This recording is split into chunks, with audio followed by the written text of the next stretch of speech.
Chapter 1. The Man Who Wanted to Leave Me. The night before the accident was the coldest night of my life. Not because of the weather, no, the air was warm, thick with the lingering heat of summer, but because of the man standing across from me, Damien, my husband. The man who once swore he would love me forever, now staring at me like I was nothing more than a regrettable mistake. His suitcase sat by the door, a silent declaration that he was truly leaving. "This isn't working, Alara," he said, his voice devoid of warmth. I had begged, I had cried, I had screamed, desperate to make him stay, to make him see that we were worth saving. But his heart had already left this marriage long before he finally decided to pack his things. And on the coffee table, the final insult, divorce papers, his signature already in place. I had stared at the ink, my hands shaking, knowing that with one stroke of my pen, everything would be over. The years we spent together, the laughter, the dreams, the love, all reduced to a single legal document. Is there someone else? My voice had cracked with the question, even though deep down I already knew the answer. Damien flinched. A small, almost imperceptible reaction, but I caught it. He hadn't denied it. "I can't do this with you right now," he muttered, running a hand through his hair before grabbing his car keys. "I need air, as if I was suffocating him." I had watched him walk out that door, my chest tight, my vision blurred by unshed tears. And then I did something I would regret for the rest of my life. I had torn the divorce papers in half and collapsed on the floor, sobbing. I had no idea that would be the last conversation we'd have as husband and wife. The call came in the middle of the night. I was still awake, curled up on the couch in the living room, staring at the torn papers on the floor. The sound of my phone vibrating against the glass coffee table made me jolt. I reached for it, my heart in my throat, when I saw the name flashing across the screen. St. Vincent's Hospital. Hospitals don't call in the middle of the night with good news. I barely remembered getting into my car, barely recalled the drive through the empty city streets. My hands were gripping the steering wheel so tightly my knuckles had turned white. When I arrived, the hospital was unnervingly quiet. The fluorescent lights buzzed faintly as I rushed to the front desk, my pulse pounding in my ears. "My husband, Damien Calloway, he was in an accident," I blurted, my voice raw. The nurse's face softened with sympathy. "He's in surgery," she said gently. "It was a severe crash. He sustained head trauma." My vision swam. No. We're doing everything we can." But the words felt hollow, meaningless. I was still in love with a man who didn't love me anymore, and now I might never get the chance to fix what was broken. Damien didn't wake up. Days turned to weeks, weeks to months. He lay motionless in the hospital bed, machines keeping him alive, his face peaceful in a cruel kind of way. The bruises faded, the bandages were removed, but he didn't open his eyes. I visited every day. At first because I thought he might wake up and I needed to be there. Then because I didn't know what else to do with myself. What do you do when you're about to be divorced, but your husband is in a coma? Legally, I was still his wife. The doctors still came to me for decisions. His parents, who never particularly liked me, had been distant, almost as if they had already made peace with the worst outcome. But I couldn't walk away. Even if he hated me before, even if we were already broken, I couldn't just leave him like this. So I stayed. And then, one day, everything changed. It was raining outside, the soft pattering against the hospital window the only sound in the room. I was sitting by his bedside reading when I felt it, a slight movement. My eyes snapped up, my breath catching in my throat. Damien's fingers twitched, his brow furrowed. And then, with a quiet, pained inhale, his eyelids fluttered open. I shot to my feet, my chair scraping against the floor. "Damien?" My voice was barely above a whisper, afraid that if I spoke too loudly, this moment would shatter like glass. His gaze was unfocused at first, blinking against the harsh lights. His breathing hitched, as if the very act of waking was foreign to him. And then he turned his head. His dark eyes locked onto mine. "Alara," he murmured, his voice hoarse from disuse. A sob caught in my throat. He remembered me. And then, the last thing I ever expected happened. His lips curled into a small, soft smile. "You're here," he whispered, as if it was the most beautiful thing in the world. Thank God. Tears burned at the back of my eyes. Because this wasn't the voice of a man who hated me. This was the voice of the man I had once loved, the man who had loved me just as fiercely. But he didn't remember. He didn't remember the fights, the betrayal, the affair. He didn't remember that he was supposed to hate me. and I had no idea what to do. Chapter 2: A Stranger in Love with Me. The moment Damien opened his eyes and smiled at me, my entire world tilted. I stood frozen at his bedside, my pulse hammering so loudly in my ears that I could barely process what was happening. He was awake. He was looking at me with tenderness, with warmth, with love. But love didn't belong between us anymore. Not after everything. Yet when his fingers weakly lifted from the hospital bed as if reaching for me, I found myself gripping the bed rail to steady my shaking hands. "Alara," he rasped again, his voice hoarse from months of disuse. I swallowed hard, my throat constricting. I'm here." A ghost of a smile flickered across his lips. "Of course you are." His gaze softened. "You always take care of me." A sharp pain sliced through my chest because, no, I didn't. Not in the way he thought. I had failed him. Before the accident, I hadn't been the devoted, loving wife he thought I was in this moment. We had hurt each other in ways that weren't supposed to be forgiven. We had thrown cruel words like knives, let resentment fester like an open wound, and in the end, he had chosen to leave. But now, all of that was gone. His expression, the way he looked at me, it was the way he used to look at me when we were newlyweds, when we had still believed in forever. I opened my mouth to speak, to say something, anything, but a voice interrupted me. "Mr. Calloway," a nurse called as she stepped into the room, her face lighting up when she saw him conscious. "You're awake. This is a miracle." Damien tore his gaze away from me and turned his head slightly, wincing at the movement. "How long?" His voice was barely above a whisper. "You've been in a coma for 6 months," the nurse informed him gently as she checked the monitors beside his bed. 6 months. Damien's eyes widened slightly, and he blinked, trying to process the lost time. "That long?" "Yes, but you're doing remarkably well," she reassured him. "You're very lucky." Lucky. I wasn't sure if that was the right word. When Damien turned back to me, there was something different in his gaze. Hesitation. As if a thought was trying to take root, but he couldn't quite grasp it. "Damien," I started cautiously, "do you remember anything?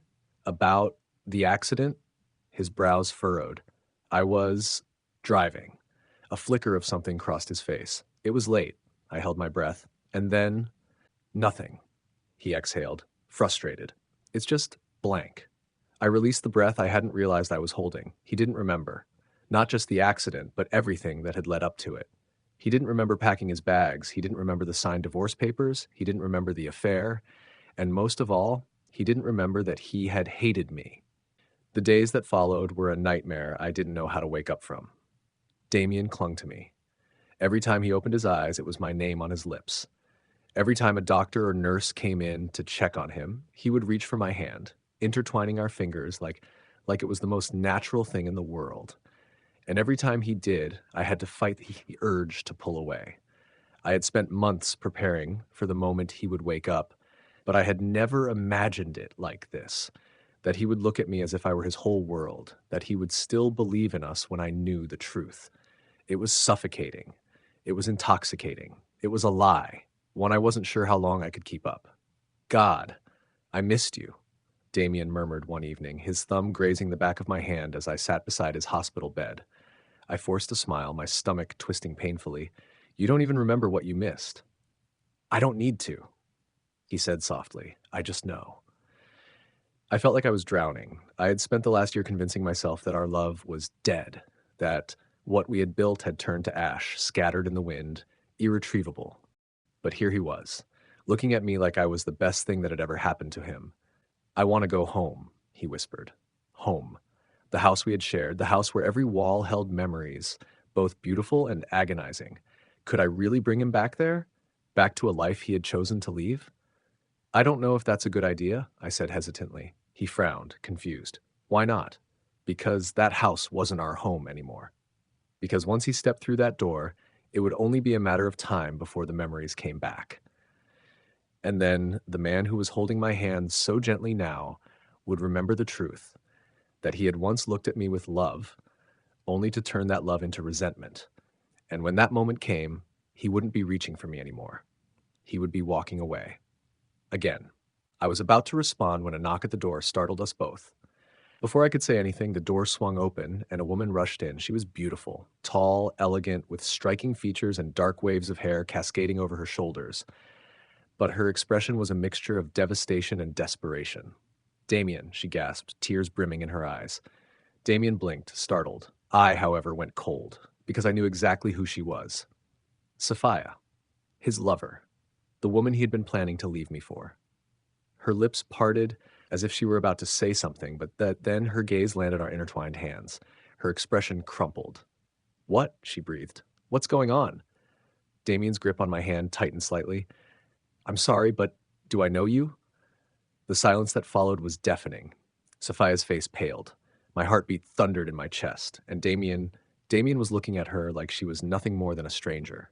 Because to him, she was. He didn't remember her. He didn't remember their affair. And I had never been more terrified in my life, because now I wasn't just keeping the truth from him. Now I had to face the woman who might be desperate enough to bring his memories back, whether I wanted her to or not. Chapter 3. Falling for him again. The moment Sophia stepped into the hospital room, the fragile illusion I had been living in cracked. She stood frozen by the door, her perfectly manicured fingers trembling as she clutched her handbag.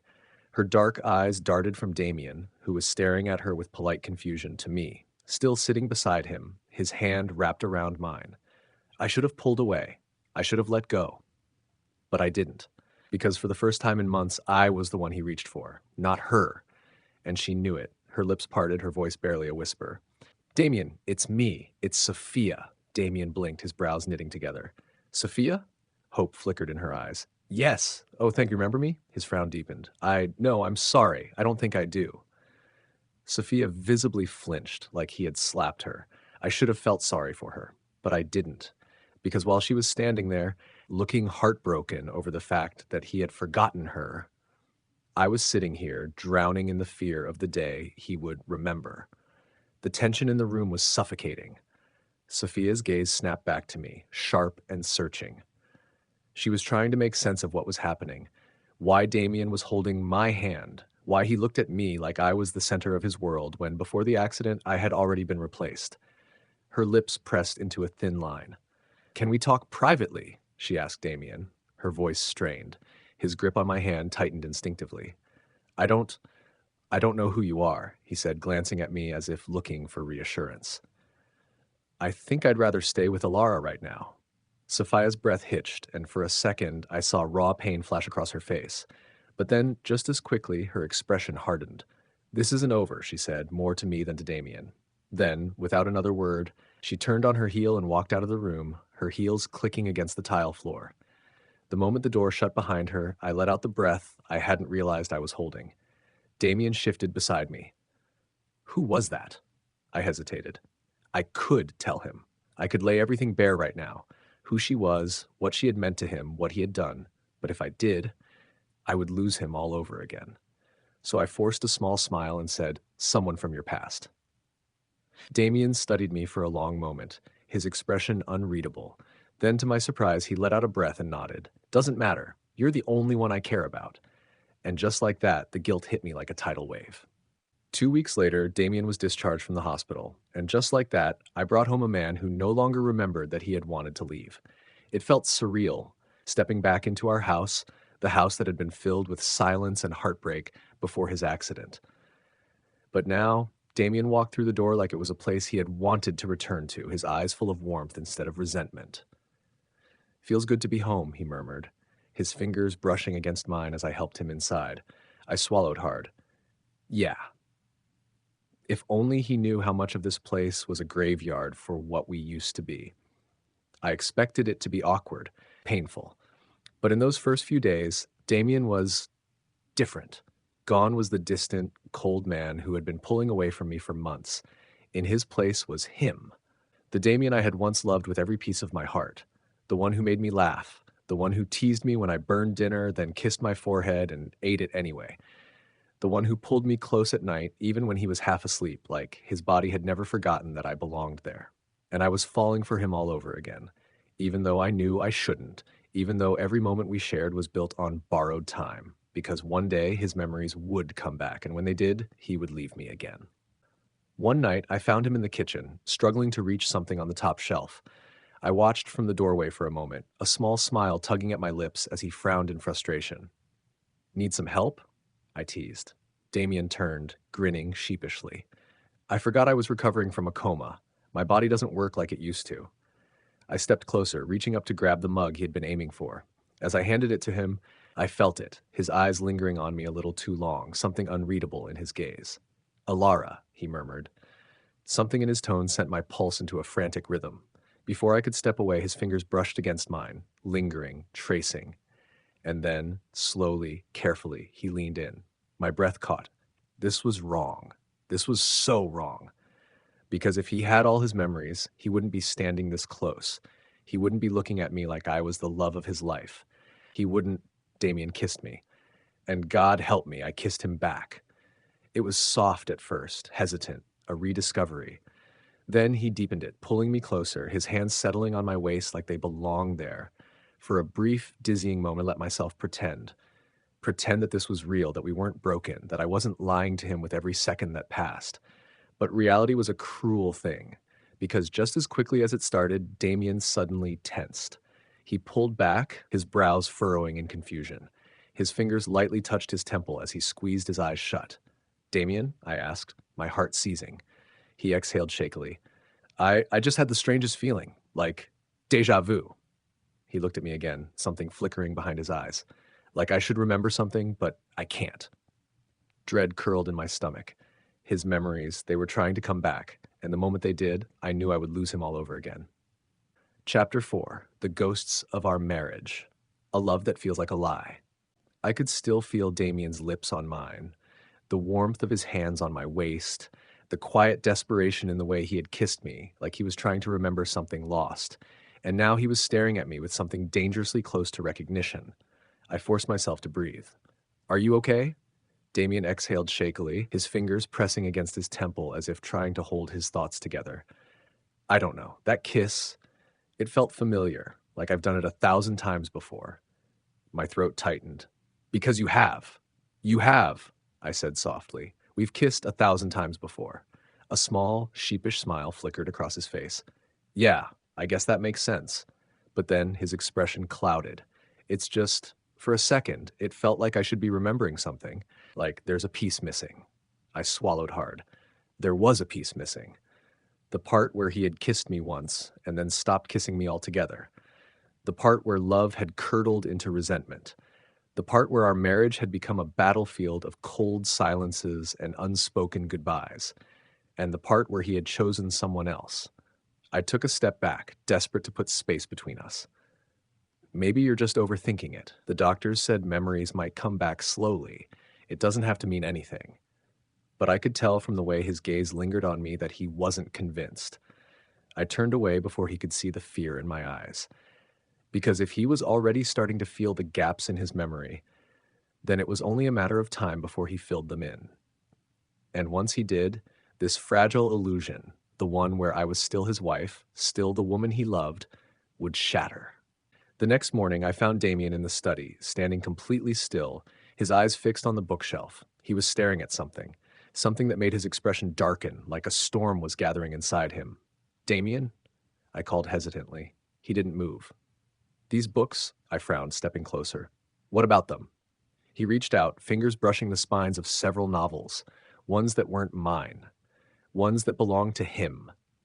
I barely glanced at the titles before my stomach twisted. I knew exactly what shelf he was looking at. The books that he had packed into boxes before the accident, the ones he had taken out of the house when he decided he wasn't staying. Why are they still here? He asked quietly, more to himself than to me.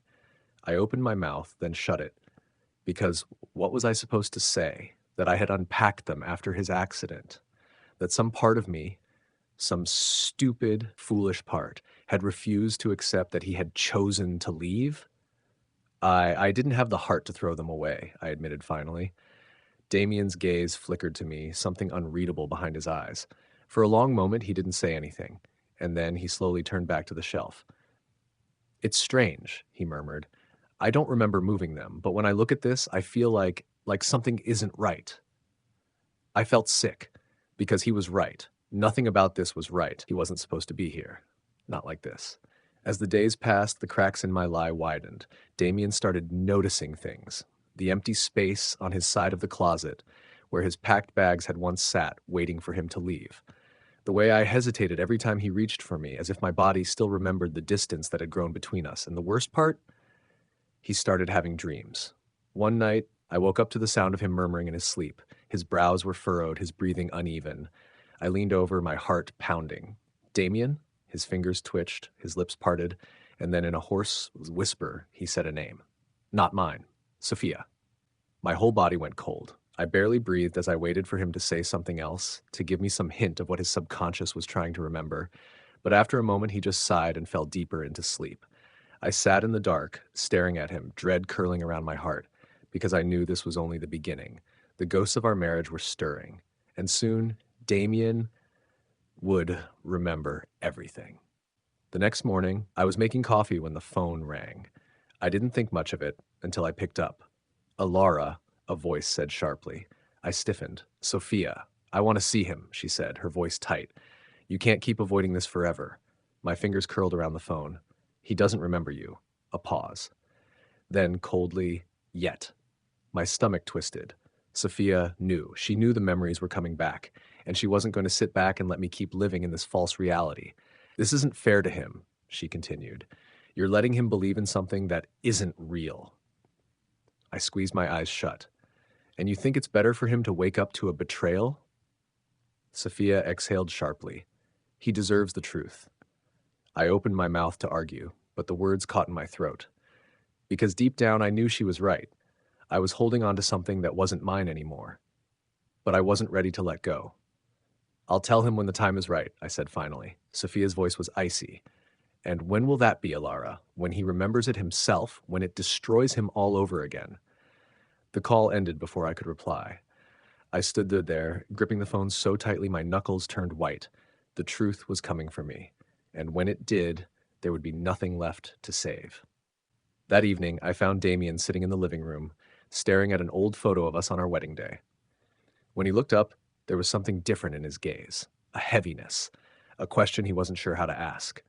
Alara, he said softly, was I a good husband to you? My chest ached. I should have told him the truth, that he had been good once, that we had been happy once, but that he had stopped loving me. Instead, I gave him the only truth I could. You were the love of my life. Damien smiled faintly, like he believed me, like he didn't realize the unspoken words in my answer. That he wasn't anymore, and soon he would remember why. That was part one of My Husband Woke Up from a Coma and Doesn't Remember That He Hated Me. But the real storm is just beginning. As Damien's memories start to creep back, the truth they've been avoiding threatens to shatter everything. Will their love survive the weight of the past, or will the forgotten betrayal tear them apart once and for all? Make sure to subscribe so you don't miss part 2, where the drama, secrets, and heartbreak only get deeper.